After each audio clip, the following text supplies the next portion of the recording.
The Z Fold lineup will see its biggest upgrade ever since its inception. And one of the big reasons for that is going to be a new type of hinge that dramatically improves many aspects of the phone, such as almost eliminating the crease. It makes the phone thinner with no gap between the displays when the phone is closed. But up until now, it wasn't confirmed that Samsung is indeed going with this new water drop hinge design.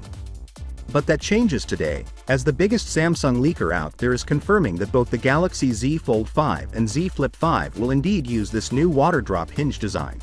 And what's impressive is that Samsung has also retained the IPX8 water-resistant rating, something their competitors couldn't be able to do with their foldables.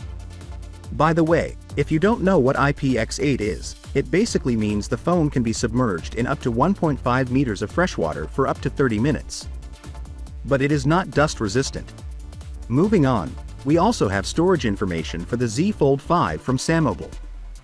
The phone will be offered in 3 configurations that are 256GB, 512GB, and 1TB variants, and all of them will offer the fastest UFS 4.0 storage speeds.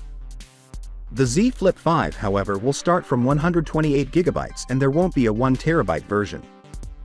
We know that the Z Fold 5 is going to get thinner thanks to the new hinge, but how thin, you might ask? Ice Universe spills some beans on that as well.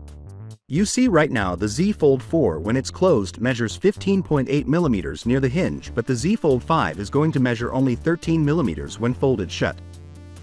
This 3mm might seem small on paper, but the actual difference in hand is going to be pretty significant. Moving on, we heard a rumor a while ago that Samsung will finally bring a dedicated slot to store the S Pen on the Z Fold 5. Turns out that is not happening again.